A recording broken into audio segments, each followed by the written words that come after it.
औज़ुबिल्लाहि मिनश्शैतानिर्रजीम बिस्मिल्लाहिर्रहमानिर्रहीम।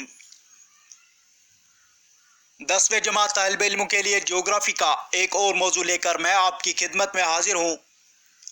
उम्मीद करता हूँ कि आप अल्लाह ताला के फजल व करम से नहायत खुश व खरम होंगे और मेरा प्यार और खुलूस भरा सलाम कबूल कीजिए। दोस्तों, आज जिस मौजू के बारे में हम बात करने जा रहे हैं वो है mode of occurrence of minerals. यानी आज जो हमारा मौजू है वो है mode of occurrence of minerals. दोस्तों, आइए वीडियो की शुरुआत में कुछ इंपॉर्टेंट टर्म्स के बारे में जानकारी हासिल करते हैं। नंबर फर्स्ट टर्म जो है वो है रॉक। यानी पहले हम देखेंगे रॉक किसको कहते हैं। दोस्तों, रॉक उस चीज को कहते हैं जो एक या एक से ज्यादा मिनरल्स की बनी हुई होती है। यानी एक या एक से ज्यादा मिनरल्स की बनावट वाली चीज को हम रॉक कहते हैं। So we can conclude that a rock is made up of minerals, and simply we can say that the aggregation of one or more minerals is called the rock। दरअसल हमें पता चला कि रॉक जो होती हैं ये मिनरल्स की बनी हुई होती है। दोस्तों, आइए नेक्स्ट टर्म की बात करते हैं, वो है ओर। दोस्तों, हमें पता चला कि रॉक जो होती हैं ये मिनरल्स की बनी हुई होती हैं।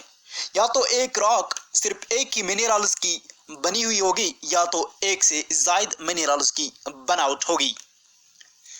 दोस्तों, और जो होती हैं वो रॉक जिस रॉक से हम मिनरल्स को निकालते हैं, जिस रॉक से हम मिनरल्स को माइन करते हैं, उस रॉक को और कहते हैं।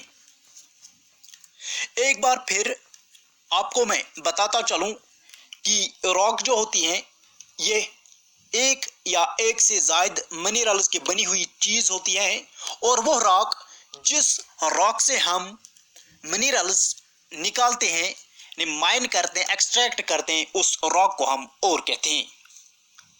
दोस्तों, मिनरल निकालने की प्रोसेस को हम माइनिंग कहते हैं। दोस्तों, गरज हमें पता चला कि जो मिनरल्स होते हैं ये हम एक्सट्रैक्ट करते हैं, यानी हम निकालते हैं मुख्तलिफ किस्म की रॉकों से।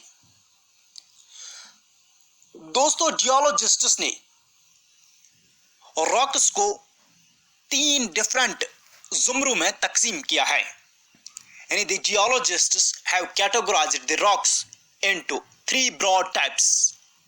We have number 1 igneous rocks, we have the number 2 the metamorphic rock, and we have the number 3 sedimentary rock। Dear viewers, igneous rock किस रॉक को कहते हैं? पहले टर्म igneous के बारे में बात करते हैं। दोस्तों, जो वर्ड igneous है इसका असली माने फायर है। यानी the word igneous means fire। Okay दोस्तों, igneous rocks जो होती हैं ये कैसे बनती हैं, पहले आइए इनकी फॉर्मेशन के बारे में बात करते हैं। दोस्तों, आप जानते हैं कि the earth is made up of various plates, and what the plates are called? Yes, the plates are called as the tectonic plates. Dear viewers, जो टेक्टोनिक प्लेट्स होते हैं they are in a continuous motion, and whenever these tectonic plates collide, जब भी ये tectonic plates आपस में टकराते हैं तो a tremendous amount of gases and other molten materials are liberated by this colliding or by the collision of these very tectonic plates। Dear viewers, one of the great material that is liberated during the collision of these tectonic plates is called the lava। Okay, जब ये लावा tectonic plates के टकराने से खारिज हो जाता है और it comes towards the surface of the earth, through various cracks and joints. यानी जब टेक्टोनिक प्लेट्स टकराते हैं तो there is the liberation of magma, और वो मैग्मा या लावा जमीन की ऊपरी सतह पर आने के लिए कोई न कोई वीक जोन ढूंढता ही है। तो गरज जमीन में कहीं पे जहां पे भी वीक जोन मिलता है इन गैसेस को, तो ये गैसेस सीधे जमीन की सरफेस पर आ पहुंचते हैं। Same is the case with the lava released during the collision of the tectonic plates. Whenever the tectonic plates collide, जब भी ये टेक्टोनिक प्लेट्स आपस में टकराते हैं, there is the release of tremendous amount of magma called the lava. और ये लावा जब जमीन की ऊपरी सरफेस पर पहुंचता है, लावा जो होता है इट्स हॉट मोल्टन मटेरियल, ये बहुत ही हॉट होता है, बहुत ही गर्म मटेरियल होता है। और जब ये लावा जमीन पर पहुंचता है तो जमीन का जो ऊपरी जो टेम्परेचर होता है वो कम होता है, जिसकी वजह से ये जो लावा होता है ये कूल हो जाता है, यानी सर्द हो जाता है। और सर्द होने के बाद इसकी जो फिजिकल स्टेट यानी मोल्टन स्टेट में होता है, लेकिन it changes into the solid state, यानी इसका स्टेट, इस लावा का स्टेट चेंज हो जाता है, इसका फॉर्म चेंज हो जाता है from molten to solid form. Okay, तो उसके बाद पहले कूल हो गया, उसके बाद सॉलिड हो गया, और उसके बाद ये क्रिस्टलाइज होता है, ये लावा क्रिस्टलाइज होता है।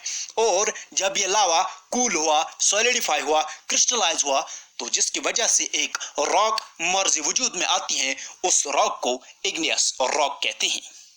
Okay, number second type rock, that is the sedimentary rock. Okay, sedimentary rock क्या होती है? Sedimentary rock is nothing but it is just the aggregation of sediments. बहुत सारे जब सेडिमेंट्स ओके कंबाइन होते हैं, एग्रीगेट होते हैं, they lead to the formation of the rock called as the sedimentary rock. Okay, we have another type of rock, that is the metamorphic rock. Okay, dear viewers, whenever जब भी igneous rock या कुछ और existing rocks में कुछ ऐसे changes रोनुमा होते, चाहे फिजिकल चेंज हो या केमिकल चेंज हो या कोई और चेंज हो, ठीक है ना, तो जिसकी वजह से जो एग्जिस्टिंग रॉक्स होती हैं वो तब्दील हो जाते हैं into other forms of rocks, उस रॉक को हम मेटामॉर्फिक रॉक कहते हैं। यानी सिंपली आपको याद रखना है, जब इग्नियस या दीगर कुछ पाए जाने वाली रॉक्स में कुछ तब्दीलियां रुनुमा होती हैं, या उनकी फिजिकल स्टेट में या उनकी केमिकल कंपोजिशन में, they lead to the formation of the type of rocks called as the metamorphic rocks. I hope you understood what igneous rock and how it is formed, and what is the sedimentary rock and how it is formed, and what is the metamorphic rock. Okay, now moving ahead towards your topic, that is the occurrence of the minerals. Dear viewers, as you know कि minerals जो हैं ये मुख्तलिफ किस्म के ores में पाए जाते हैं, यानी मुख्तलिफ किस्म के रॉक्स में पाए जाते हैं। इग्नियस रॉक्स में भी, मेटामॉर्फिक रॉक्स में भी और सेडिमेंट्री रॉक्स में भी मिनरल्स की कसीर तादाद हमें देखने को मिलती है। दोस्तों, आइए पहले जानकारी हासिल करते हैं occurrence of minerals in the igneous and the metamorphic rocks. Okay दोस्तों, इग्नियस रॉक और मेटामॉर्फिक रॉक्स में मिनरल्स जो है ये क्रैक्स में या जहां पे जॉइंट होगा वहां पे हमें देखने को मिलेंगे।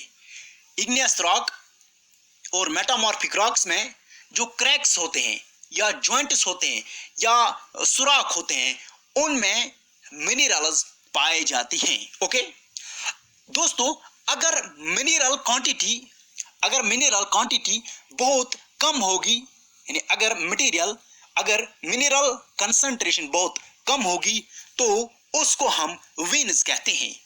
अगर मिनरल क्वांटिटी लार्ज अकाउंट में, लार्ज कंसंट्रेशन में ओकर है, मौजूद है, तो उसको हम लोड्स कहते हैं। और this means that the smaller occurrences are called as the veins and the larger occurrences are called the loads. Okay, so dear viewers, these minerals which are found in the igneous and the metamorphic rocks, they are formed, ये बन जाती हैं तब जब minerals liquid या molten या gases form में सीधे अर्थ की सरफेस पे पहुंचते हैं, और जो ही ये अर्थ की सरफेस पे मिनरल्स पहुंचते हैं, they cool and solidify. Okay dear viewers, you need to know that कि इग्नियस रॉक्स और मेटामॉर्फिक रॉक्स में ज्यादातर मेटालिक मिनरल्स की क्वांटिटी हमें देखने को मिलती है. For example tin, copper, zinc and lead, etc. Okay, these are mostly found in the igneous and the metamorphic rocks. Okay, and these mostly metallic minerals are obtained from the veins and the lodes. What are veins and what are lodes? The smaller occurrences are called the veins and the larger occurrences are called as the lodes. Okay, so we came to know that minerals occur in different types of rocks. We firstly understood igneous rock and then metamorphic rock, and we came to know that where the minerals occur in the igneous and the metamorphic rocks, that is they occur in the cracks, joints, यानी सुराखों में पाए जाते हैं. Now moving ahead, we have the another type of rock, that is the sedimentary rock. As I have already told you, the sedimentary rock is nothing but it's the combination of sediments. Okay, so dear viewers, जो minerals sedimentary rocks में पाए जाते हैं, ठीक है ना, वो mostly non metallic होते हैं. और ये कहाँ पे पाए जाते हैं? जो ये sedimentary rocks होते हैं, आपको याद रखना होगा कि जो sedimentary rocks होते हैं, during their formation, जब ये बन जाते हैं तो the layers are created. जब एक सेडमेंट दूसरे सेडमेंट से मिलता है तो there the layers are created, horizontal layers are created. Okay, उन हॉरिजॉन्टल लेयर्स की सेडमेंटरी रॉक्स की हॉरिजॉन्टल लेयर्स में मिनरल्स एक्यूमुलेट होते हैं. ओके, सो हम कह सकते हैं कि sedimentary rocks the minerals occur in the horizontal layers. Okay, dear viewers, you might have heard जो कि कोल हैं या बाकी कुछ मिनरल्स हैं, वो फॉर्म हो जाते हैं as a result of long period under great heat pressure. उनके लिए बहुत सारी प्रोसेस से उन मिनरल्स को गुजरना पड़ता है, ठीक है ना. किसको? कोल को. यानी most of the minerals take many time for their formation. Okay, dear viewers, बहुत सारे sedimentary minerals हैं. For example, gypsum, potash salt, sodium salt, etc. Okay, जो ये sedimentary minerals हैं दोस्तों, ये उन रीजन्स में पाए जाते हैं जहां पे हॉट और ड्राई क्लाइमेट होता है. यानी hot and dry climatic reason को क्या कहते हैं? एरिड रीजन कहते हैं. ओके, जो ये सेडिमेंट्री मिनरल्स होते हैं, ये मोस्टली फॉर्म हो जाते हैं as a result of evaporation. यानी for example the water contains the sediments and whenever the water evaporates, the sediments are left with the minerals, and by this these sedimentary minerals are formed. Dear viewers, there are so many minerals found in different types of rocks. Okay, we have the alluvial deposits. The alluvial deposits जो होते हैं उनमें भी बहुत कसीर और good quality के minerals पाए जाते हैं जो कि करोड नहीं होते हैं, यानी which are not corroded by the water. For example जो गोल्ड है, सिल्वर है, टिन एंड प्लेटिनियम, जो कि मोस्ट कमर्शियल मिनरल्स हैं, जिनका डिमांड, जो इंटरनेशनल डिमांड है वो बहुत ज़्यादा है। They are found in the alluvial deposits. Okay दोस्तों, आपको मैं बताता चलूं कि ओशंस जो है, यानी बड़ी बड़ी वाटर बॉडीज जो है, वहां पे भी कसीर तादाद में हमें मिनरल्स देखने को मिलते हैं। For example common salt, magnesium, bromine extra जो है, ये ज़्यादातर डेराइव किए जाते हैं from the ocean waters. Okay so dear viewers, in this video we came to know about what is the rock, what is the ore, and what is the mining. And after that we came to know about the three types of rocks, that is the igneous rock, metamorphic rock, and the sedimentary rock. And we came to know in the igneous rocks, where does the minerals occur? They occur in the cracks and the joints. Okay, and what the smaller occurrences are called? They are called the veins, and the large occurrences are called lodes. Okay, so I have already told you that igneous rocks mostly contain the metallic minerals like tin, copper, zinc, etc. Okay, while as in these sedimentary rocks, most of the minerals are non-metallic. Okay, and I have already told you that these sedimentary minerals, they are mostly formed as a result of evaporation. Whenever the water evaporates, यानी जब पानी जो है evaporate हो जाता है, जो ये mineral content होता है वो sedimentary rocks में लेफ्ट होता है, यानी वहीं पे रहता है। जो पानी होता है वो evaporate हो जाता है, due to that mineral content is left in the sedimentary rocks. And I also told you that the ocean water जो होता है, बड़े बड़े समंदरों का जो water होता है, that also contains the good content of mineral quantities, ठीक है ना। फॉर एग्जांपल कॉमन सॉल्ट जो है, मैग्नीशियम है, ब्रोमीन, ये खासकर ज्यादा पाए जाते हैं ओशन वाटर्स में। ओके डियर व्यूअर्स, अगर हम ब्रॉडली बात करेंगे तो हमें सिंपली याद रखना होगा कि इग्नियस रॉक्स में जो मिनरल क्वांटिटी है वो क्रैक्स और जॉइंट्स, यानी बड़े बड़े सुराखों में पाए जाते हैं। वाइल एज जो सेडमेंट रॉक्स हैं वहाँ पे ये जो हॉरिजॉन्टल लेयर्स होते हैं उन सेडमेंट्स के, तो वहीं पे पाया जाता है। और जो ओशंस जो है वहाँ पे भी हमें बहुत सारी मिनरल की क्वांटिटी देखने को मिलती है। अल्लाह निगहबान। हाँ, मॉडर्न हिस्ट्री के